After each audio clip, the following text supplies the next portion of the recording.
Group D का जैसे ही notification आया मैंने लाइब्रेरी ज्वाइन कर ली है और मैं अभी लाइब्रेरी में आ चुका हूँ। हिंदी लाइब्रेरी की फ़ीस बढ़ने के बाद में मैं लाइब्रेरी के अंदर आया। लाइब्रेरी के अंदर आया तो देखा स्टूडेंट तो बहुत ही कम थे, तैयारी करने वाले ज़्यादा स्टूडेंट नहीं है। सबसे पहले मैंने मैथ के प्रीवियस ईयर 1-2 क्वेश्चन निकाले अनुपात समानुपात के। उसके बाद में थोड़ी प्रैक्टिस करने के बाद में चाय पीने के लिए चले गए। 12 बज चुके थे। उसके बाद आने के बाद में मैंने लुसेंट में साइंस का टॉपिक पढ़ा, समूह टॉपिक पढ़ा। उसके बाद हम घर पर आ गए थे, 4 बज चुके थे। जैसे ग्रुप डी का नोटिफिकेशन आउट हुआ है उसके बाद में मैंने सोच लिया है कि लाइब्रेरी ज्वाइन करनी होगी, चाहे कितनी ठंड पड़ो। देखो कितनी ज़्यादा ठंड है, बहुत ज़्यादा ही ठंड लग रही है। हम 3 दोस्त हैं, बाइक पर जा रहे हैं लाइब्रेरी। अभी जो हमारे गांव के नज़दीक जो शहर है उसमें ही है लाइब्रेरी, और लाइब्रेरी हम पहुंचने वाले हैं। देखो ठंड ज़्यादा है जिसके कारण दुकानें भी अभी नहीं खुली है। दुकानें भी धीरे धीरे खुल रही है। लगभग 10 बज चुके हैं और हम भी अब लाइब्रेरी पहुंचने ही वाले हैं। मेरा दोस्त पहले जाता था लाइब्रेरी और मैं भी अभी लाइब्रेरी जा रहा हूं। देखो लगभग दुकानें अब धीरे धीरे खुल रही है, मार्केट ओपन हो रहा है और हम ग्रंथ लाइब्रेरी में आ गए हैं। इस लाइब्रेरी में बहुत ही शांत वातावरण है, इसलिए मैंने ये ज्वाइन की है। इसमें ज़्यादा स्टूडेंट भी नहीं बता रहे थे, जिसके कारण मैंने इसमें फ़ीस जमा करा के फाइनली एडमिशन ले लिया है और अब इसके अंदर जाऊँगा मैं। लाइब्रेरी में जाके देखा तो ज़्यादा स्टूडेंट नहीं है, लगभग भी 100 सीट पर 20 स्टूडेंट है, ज़्यादा भीड़ भी नहीं है। तो अच्छा वातावरण लग रहा है मुझे। तो मैंने आज का गोल ये है कि ये टॉपिक कर लूँगा। सबसे पहले मैं आरआरबी 2024 गणित जो सॉल्व पेपर है 2021 के, अनुपात समानुपात, ये टॉपिक मेरा पहले पढ़ा हुआ है। तो आरआरबी तो ग्रुप डी में 2022 में आया हुआ एक क्वेश्चन है, यदि 2400 रुपये को ए और बी के बीच 7:5 में बांटा जाना है तो बी का हिस्सा बताइए। तो ये देख सकते हो आप, एकदम सरल क्वेश्चन है। मैंने ये कर लिया, 1000 रुपये है इसके आंसर और मैंने बुक में मिलाया तो अभी मेरा करेक्ट आंसर निकला। उसके बाद में मैंने थोड़ी और प्रैक्टिस की, धीरे धीरे मैं प्रैक्टिस कर रहा था। जो प्रीवियस ईयर क्वेश्चन आ रहे थे वो निकाल रहा था। लेकिन अनुपात और समानुपात में तो इजी क्वेश्चन आते हैं, लेकिन 1-2 लेंथी क्वेश्चन होते हैं, उनको हमको देखना होता है। प्रीवियस ईयर से पता चलता है कि प्रीवियस ईयर में कौन कौन से क्वेश्चन आए और किस टाइप्स के क्वेश्चन आते हैं। कोई भी एग्ज़ाम हो, प्रीवियस ईयर के क्वेश्चन निकालने चाहिए। प्रीवियस ईयर के क्वेश्चन निकालने से पता चलता है कि ना इस एग्ज़ाम में किस टाइप के क्वेश्चन आते हैं और कौन सी टाइप से ज़्यादा क्वेश्चन आते हैं। तो मैंने भी देखा है कि अनुपात समानुपात में लगभग ये m+n, और जो अनुपात और समानुपात के हैं 2 अनुपात दे दिया, a और अनुपात b और b अनुपात c, तो ABC का अनुपात पूछ लिया। ये ज़्यादा आ रहे थे क्वेश्चन। तो मैं क्वेश्चन कर रहा था, जो भी मुझे अच्छा क्वेश्चन लग रहा था वो मैं कर रहा था। और मैंने देख लिया है इस जो ये आरआरबी 2024 मैथ्स की बुक है, इसमें आरआरबी एनटीपीसी 2021 के सभी सॉल्व पेपर हैं। और मैं इसकी एक ख़ास बात यह है कि इसका सॉल्यूशन इसके नीचे दिया गया है। जो भी क्वेश्चन नहीं आता है उसको हमें आंसर के रूप में नीचे दिया है कि कैसे करना है। लगभग मैंने 10-15 क्वेश्चन निकालने के बाद इसमें प्रैक्टिस की और जो क्वेश्चन नहीं आया उसको अलग नोट करके रख लिया, उसको कल जाके निकालूंगा।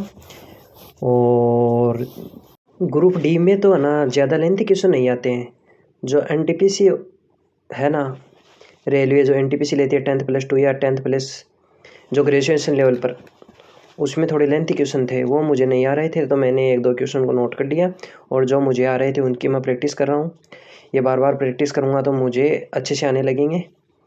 प्रैक्टिस चाहिए, हर चीज़ में प्रैक्टिस चाहिए। परफेक्ट कैसे होता है, कोई भी खिलाड़ी हो वो अगर अच्छा रन मारता है तो वो प्रैक्टिस बार बार करता है। कोई भी बॉलर होता है वो क्या करता है, बार बार प्रैक्टिस।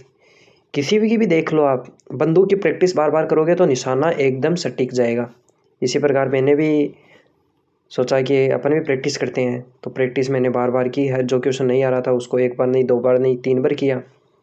और जो क्वेश्चन नहीं आया मेरे को उसको मैंने अलग नोट कर लिया, वो कल जाके देखूँगा मैं कैसे करना है मेरे को क्वेश्चन। और मैं देखो अभी अनुपात समानुपात पढ़ने के बाद में चाय पीने आ गया। लगभग 12 बज चुके थे। मैं और मेरा दोस्त चाय पीने के बाद में फाइनली वापस लाइब्रेरी पहुंच चुके।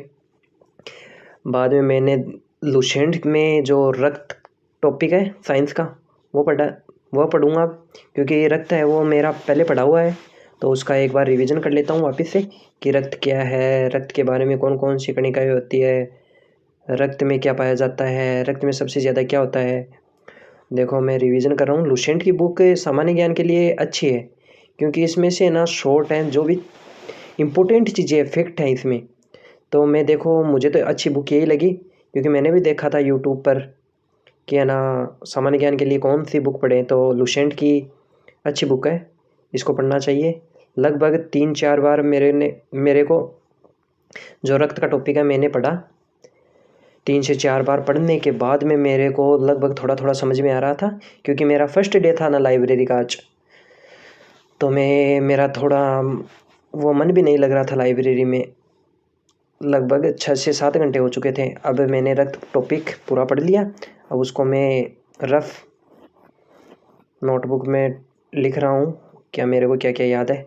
देखो रक्त के बारे में मैं बताता हूँ आपको क्या होता है रक्त देखो एक तरल से जो ऊतक है और जो रक्त है उसकी पीएच का मान होता है 7.4, ठीक है।